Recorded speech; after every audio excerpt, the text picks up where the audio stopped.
Hi viewers, welcome to Mahamax. So Akhanda two గురించి మాట్లాడాలంటే first Nandamuri Balakrishna గారి గురించి మాట్లాడాలి. ఆయన క్యారెక్టరైజేషన్, ఆ అఖండ అనగానే మనం ఫస్ట్ ఆఫ్ ఆల్ గుర్తొచ్చేది బాలయ్య బాబు గారు. ఆ తర్వాత ఎవరన్నా గుర్తొస్తారు. సో శివుణ్ణి చూసినట్టు అనిపించింది రాత్రి సినిమాలో. చాలా బాగుంది సినిమా అయితే. నేను అఖండ మనందరికీ ఎంతైతే ఎక్స్పెక్టేషన్స్తో వచ్చి ఎంత సూపర్ హిట్ అయిందో అఖండ టూ కూడా అంతే మాదిరి ఉంది. ఎంత బాగుందంటే లైక్ ఆ గ్రాఫిక్స్ కానీ ఇంకా లేకపోతే ఆ విఎఫ్ఎక్స్, సౌండ్ అయితే నిజంగా చెప్పాలి బ్లడ్ వచ్చేసిందని చెప్పాలి. బ్యాక్గ్రౌండ్ స్కోర్ తమన్ మ్యూజిక్ అదిరిపోయింది. వీళ్ళ కాంబినేషన్ అయితే త్రయో కాంబినేషన్ అంటారు కదా, లైక్ ఎవరెవరు బోయపాటి, నందమూరి బాలకృష్ణ, అలాగే తమన్నా, వీళ్ళు ముగ్గురు కాంబినేషన్లో ఏ సినిమా అయినా నెక్స్ట్ లెవెల్ ఉంటుంది. సో నిన్న ఒక సినిమాకి ఏం ఎక్స్పెక్టేషన్స్ లేకుండా వెళ్ళాను ఏదన్నా ఉంది అంటే అది బాలయ్య బాబు గారి సినిమానే. ఎందుకంటే మనందరికీ తెలుసు గ్రావిటీ, ఫిజిక్స్ వీటికి ఏం సంబంధం లేకుండా తీసే సినిమాలే బాలయ్య బాబు గారి సినిమాలు. ఎంత బాగుందంటే మనకు తెలుసు, ఆల్రెడీ ట్రైలర్, టీజర్ చూసాము, 3Dలో కూడా చూసాం మనం. అండ్ ఇంకొకటి మనకేంటంటే రిలీజింగ్ టీజర్ కూడా రిలీజ్ చేశారు. ఆ రిలీజింగ్ టీజర్లో మనం ఎంత ఇంటెన్స్ అయితే క్యారెక్టర్ని చూసామో అంతకు మించి హై ఉందన్నమాట. అసలు కూర్చున్నంతసేపు గూస్ బంప్స్ అని చెప్పాలి సినిమా. ఎందుకంటే నేను చాలా సినిమాలు చూశాను. చాలా సినిమాల్లో కల్లా బ్యాక్గ్రౌండ్ స్కోర్ విన్నప్పుడు ఓకే, కొన్ని బ్యాక్గ్రౌండ్ స్కోర్స్ ఏంటంటే మనకు కనెక్ట్ అవుతూ ఉంటాయి, మనకి చిన్న గూస్ బంప్స్ లాగా వస్తూ ఉంటాయి. ఇక్కడ కూర్చున్నంతసేపు కూడా గూస్ బంప్సే. ఈచ్ అండ్ ఎవ్రీ డైలాగ్ అవ్వచ్చు, అసలు ఎందుకులే సినిమా చెప్పడం కన్నా మీరు చూస్తే బాగుంటుంది, అంత బాగుంది సినిమా.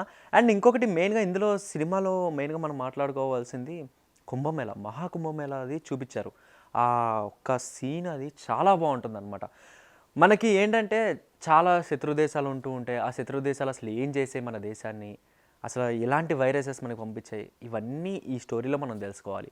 అండ్ దాన్ని శివుడు తన ఉగ్రరూపం చూపించి ఎలా అడ్డుకున్నాడు వాటన్నిటిని అనేది ఈ సినిమా. అండ్ ఆది పినిశెట్టి క్యారెక్టర్, తన క్యారెక్టర్ అయితే నిజంగా చాలా చాలా బాగుంది. ఆది పినిశెట్టి మనకైతే కనిపించాడు, డెఫినెట్లీ ఆ క్యారెక్టర్ ఒకటే కనిపిస్తుంది అనమాట. చాలా ఇంటెన్స్ ఉంది క్యారెక్టర్. అండ్ ఇంకొకటి సంయుక్త మీనన్ నాకు ఒక్కటే అనిపించింది, సంయుక్త మీనన్ క్యారెక్టర్ ఉన్నా ఒకటే లేకపోయినా ఒకటే ఇట్లా అనిపించింది అనమాట. అండ్ కాకపోతే ఓకే, ఆ క్యారెక్టర్ ఓకే అనిపించింది. అండ్ బాలయ్య బాబు గారు నిజంగా చెప్పాలంటే మనందరం మైకేల్ జాక్సన్ ఎక్కడో ఉంటాడు అనుకుంటాం, కానీ మన బాలయ్య బాబు గారిలోనే ఉంటారు మైకేల్ జాక్సన్. ఎందుకంటే ఆయన వేసే స్టెప్స్ చాలా బాగుంటాయి. జై బాలయ్య సాంగ్ స్టార్టింగ్లో వస్తుంది. ఆ సాంగ్లో మన అందరికీ తెలుసు లాస్ట్ టైం మనకి షర్ట్ తీసే స్టెప్ ఏదైతే హిట్ అయిందో, ఇందులో కూడా మళ్ళీ మనకి అగైన్ కొన్ని స్టెప్స్ అనేవి ఉంటాయి అనమాట. ఆ స్టెప్స్ నాకు తెలిసి ప్రతి ఒక్కరు రీల్స్ చేయడానికి రెడీ అయిపోతారు. అండ్ ఓవరాల్గా ఈ సినిమా మొత్తంగా చూసుకుంటే కనుక ఒక మంచి యాక్షన్, అలాగే ఎమోషనల్, అలాగే ఒక ఫన్ రోలర్ కోస్టర్ అంటారు కదా, అటువంటి ఫన్ రైడ్ ఉన్న సినిమా అనమాట. కూర్చున్నంతసేపు definitely goose bumps moment. And ఇంకొకటి సనాతన ధర్మం, అలాగే భగవద్గీత గురించి చెప్పారు. ఆ రెండు కూడా చాలా బాగా ప్రజెంట్ చేశారనమాట.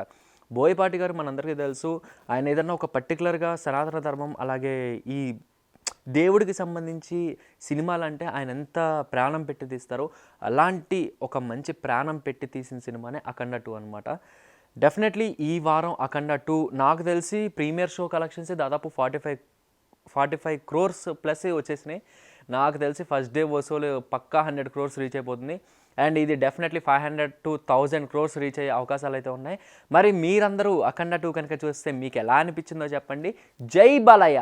సో మీలో ఎంతమందికి నచ్చిందో కింద కామెంట్లో మెన్షన్ చేయండి. మీ కామెంట్స్ కోసం నేను ఎదురు చూస్తూ ఉంటాను డెఫినెట్లీ. సో ఇలాంటి ఇంట్రెస్టింగ్ రివ్యూస్ కనుక మీరు తెలుసుకోవాలి అనుకుంటే మా మహామ్యాక్స్ రివ్యూస్ని అయితే చూడండి. అండ్ ఇంకొకటి, మా మహామ్యాక్స్ తరపున అఖండ 2కి మేము ఇచ్చే రేటింగ్ 3.5 out of 5 అయితే ఇస్తాము.